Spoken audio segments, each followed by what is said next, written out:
राधे राधे दोस्तों, आइए हमारे चैनल अलौकिक श्रद्धा में आपका स्वागत है।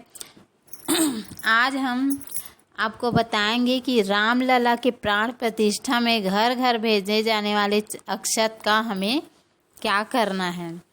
तो आइए शुरू करते हैं।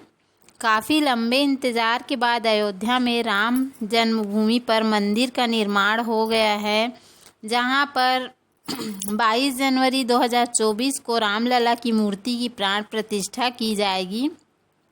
देश ही नहीं बल्कि दुनिया भर के लोग इस दिन का बेसब्री से इंतज़ार कर रहे हैं और इसके साक्षी बनने के लिए अयोध्या नगरी पहुंच रहे हैं। देश भर में इस दिन को पर्व की तरह मनाने की तैयारी की जा रही है, जिसके लिए हर गांव, गली और घर में खास अंदाज में न्योता भेजा जा रहा है। रामलला के प्राण प्रतिष्ठा के लिए राम भक्त घर घर जाकर न्योता दे रहे हैं।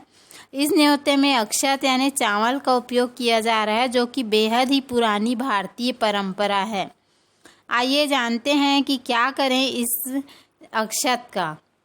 अयोध्या में राम मंदिर के निर्माण का काम तेजी से चल रहा है और दूसरी ओर रामलला की मूर्ति के भव्य प्राण प्रतिष्ठा समारोह की तैयारियां चल रही हैं। ऐसे में घी, चीनी तो कोई सब्जी अपने आराध्य को अर्पण कर रहे हैं, मगर सबसे खास सौगात भगवान के ननिहाल से आया है, जहां भगवान के ननिहाल से 3000 टन सुगंधित चावल भेजा गया है, जिससे प्राण प्रतिष्ठा के बाद रामलला को भोग लगेगा। यह चावल छत्तीसगढ़ से भेजा जा रहा है।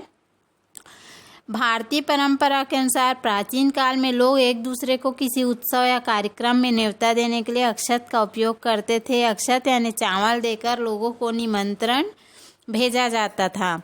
हिंदू धर्म में अक्षत का विशेष स्थान है और कोई भी पूजा पाठ, अनुष्ठान या धार्मिक कार्य अक्षत के बिना पूरा नहीं होता। भगवान राम की मूर्ति के प्राण प्रतिष्ठा में शामिल होने के लिए देश भर से लोग पहुंचने वाले हैं।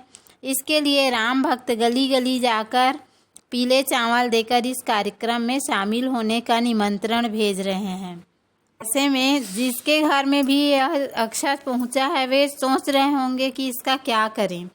तो आइए, धार्मिक दृष्टिकोण से अक्षत का विशेष महत्व होता है। इसे पूजा पाठ व तिलक में मुख्य रूप से उपयोग किया जाता है। इसलिए निमंत्रण में आए अक्षत को घर की तिजोरी में रख दें। धन रखने के स्थान पे रखें तो आपके घर में कभी धन की कमी नहीं होगी, भंडार भरे रहेंगे। वहीं इस अक्षत को मंदिर में भी रख सकते हैं। मंदिर में पूजा पाठ, तिलक लगाते समय इस अक्षत का उपयोग करें, जिसे भगवान का आशीर्वाद माना जाएगा। धार्मिक मान्यता के अनुसार पूजा पाठ का कार्य हो, उसमें चावल का उपयोग जरूर किया जाता है। हिंदू धर्म में धार्मिक कार्य के दौरान तिलक लगाया जाता है, उसमें भी आप इस अक्षत का उपयोग कर सकते हैं।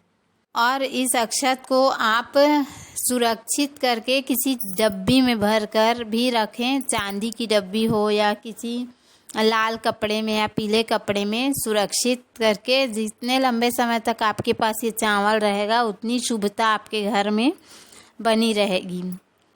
तो फिर आप इस अक्षत का ऐसा ही करें, भगवान के सामने रख दें, या फिर आप अपने धन रखने के स्थान पर, या फिर मंदिर या अपने घर के मंदिर में, या फिर अपने अन्न रखने के स्थान पर। इस अक्षत के साथ एक आमंत्रण पत्र भी मिल रहा है, जिसमें लिखा है कि आप लोग सपरिवार अयोध्या में आकर प्रभु श्री राम जी की कृपा प्राप्त करें। साथ ही उन राम भक्तों के लिए भी लिखा है जो किसी कारणवश नहीं आ सकते हैं, तो वो जिस जगह पर भी हो, शाम के समय अपने घर के सामने दीपक जलाएं। इस दिन को ठीक उसी तरह मनाने की अपील की जा रही है जैसे सब लोग दिवाली के दिन दीपक जलाकर दीपोत्सव मनाते हैं। इस दिन अपने घर के मुख्य द्वार में 7 दीप अवश्य जलाएं।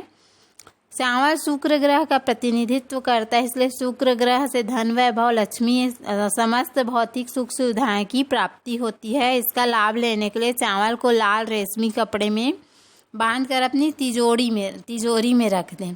तो आप कमेंट करके बताइएगा कि आप अपने घर पहुँचे अक्षत का क्या किस तरह से उपयोग कर रहे हैं। तो आइए अब जानते हैं कि रामलला के प्राण प्रतिष्ठा के दिन हम अपने घर में राम जी की पूजा अर्चना किस तरह से करें और राम दीपक किस तरह से जलाएं। तो इस दिन रामलला के प्राण प्रतिष्ठा के शुभ अवसर पर आपको घर पर प्रभु श्री राम जी के पूजन करने के लिए कुछ विशेष बातों का ध्यान रखने की ज़रूरत है। आइए इसके बारे में विस्तार से जानते हैं। तो सबसे पहले हमें अपने घर में गंगा जल का छिड़काव करके अपने घर को सकारात्मक ऊर्जा से भर देना है और घर की साफ़ सफाई का विशेष ध्यान रखना है, जिस तरह से हम दीपावली में अपने घर की सफाई करते हैं।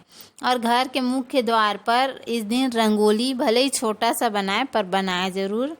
रामलला के प्राण प्रतिष्ठा वाले दिन 22 जनवरी को आप सबसे पहले अपने घर की मंदिर की अच्छी तरह से सफाई करें। ध्यान रखें कि मंदिर में कोई भी फटी पुरानी तस्वीर, कागज़ या अन्य सामान ना हो।